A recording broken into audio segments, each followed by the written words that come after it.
के जाए, बनारस चाचा रांची सासाराम हिलिए के जाएंगे। जब भी सासाराम में ना बड़ी आप लोग के प्यार आशीर्वाद मिलेगा। अभी अयोध्या से आपके भाई और तवज्जुद फिल्म के शूटिंग चल रहा बा।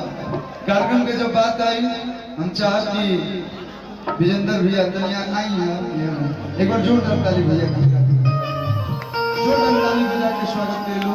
यहाँ के सौजन्य से, यहाँ के सौभाग्य से हमने के विजय यादव जी से मुलाकात भेला जे मंच पर में खड़ा बने जाता सबसे बड़ा सौभाग्य। हमने के कार्यक्रम के अगुआ रोवे बने तो दोनों हाथ उठा के ताली बजा के यहाँ के स्वागत कर लो। रोवे लोग के घर के यहाँ के जितना तारीफ करो कम हुई।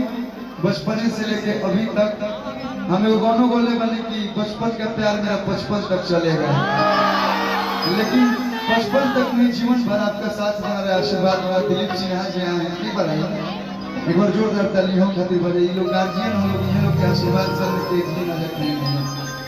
मुन्ना मोहित जी राहुल गाना लिखल ना जाने कितना लोग सुपरस्टार बना, उसके बाद रोवे लोग के धरती सिंहों के बारे जोरदार ताली हो खातिर बजे बहुत बहुत धन्यवाद। जितना लोग के नाम छूटल हो पूरा मत मानो, लोग सब लोग के जैसे सादर प्रणाम था। थोड़ा सा बस मुझोरा करब कि मंच पे जितना लोग खड़ा बने थोड़ा सा स्पीकर छोड़ के पीछे हो जाए। अच्छा अच्छा जरा तो बैठ जाए भाई लोग बैठ जाओ बाकी अच्छा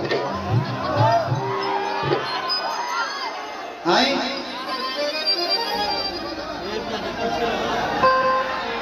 अभी 55 से 55 जाती है और जिए न दे बुकाए सब धीरे धीरे आई। सबसे पहले कोनो भी कलाकार जहाँ भी जला हम जब भी कोनो मंच पे गइल बनी तो एगो दूगो माइक में भजन गाइने लोग के नहीं सुनो लोग तब हम सुनाए तो एगो दूगो माइक में भजन एक बाद जो जो आप लोग को आप लोग तो उन्हें हम गाए, बाकी अपना मन से कुछ नहीं जाओ। प्रेम से भंडारा चंडी मैया की आई। भक्त माई के दरबार में गई, माई से कहता कि माई हो